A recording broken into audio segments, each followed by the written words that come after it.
ఈ క్వశ్చన్ చూడండి.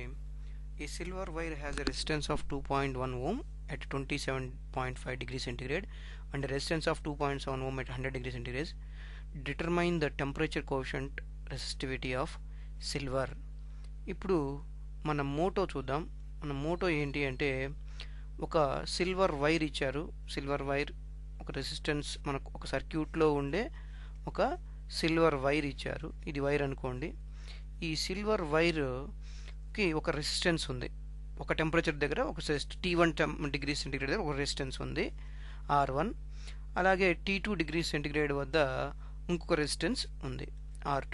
అయితే ఈ టెంపరేచర్ అంటే హీట్ పెరగడం వలన దాని రెసిస్టెన్స్ మారుతూ ఉన్నప్పుడు ఈ పర్టికులర్ ఎలిమెంట్ యొక్క resistivity temperature constant resistivity constant అంటారు. దాన్ని ఆల్ఫాతో రిప్రజెంట్ చేస్తాం. అది ఎంత సిల్వర్కి అని అడుగుతున్నారు ఈ క్వశ్చన్లో. సో మనం కనుక్కోవాల్సింది ఆల్ఫా. మన మోటో ఏంటి అంటే ఆల్ఫాని కనుక్కోవటం. ఇప్పుడు మనకు ఇన్వెస్టిగేట్ చేద్దాం ఏమేం క్వాంటిటీస్ ఇచ్చారు.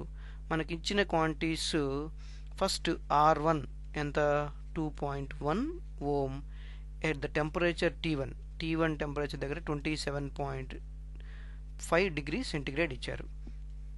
ఇక R2 ఎంత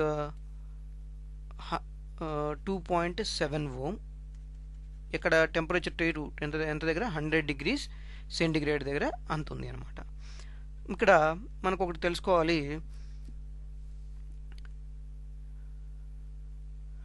ఇక్కడ ఇది ఆల్రెడీ మీకు ఇంతకుముందు ఎక్స్ప్లెయిన్ చేశాను.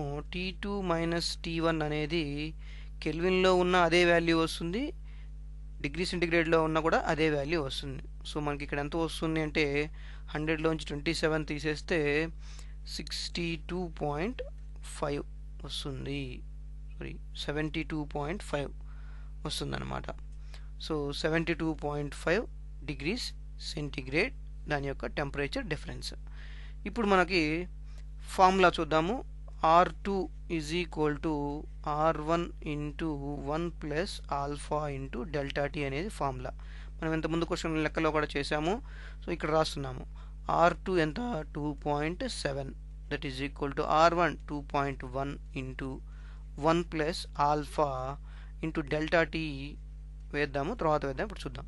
మనకు కావాల్సిన ఆల్ఫా కాబట్టి మిగిలిన క్వాంటిటీస్ అన్నీ ఈజ్ ఈక్వల్కి అవతల వైపు వెళ్ళే విధంగా ట్రై చేద్దాం.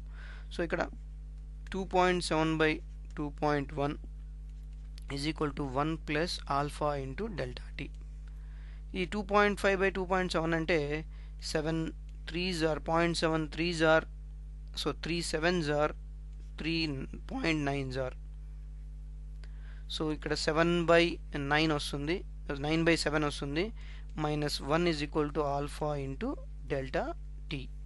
ఇక్కడ 2/7 అవుతుంది. ఇది is equal to alpha into delta T. So alpha is equal to 2/7 into delta T ఎంత 72.5.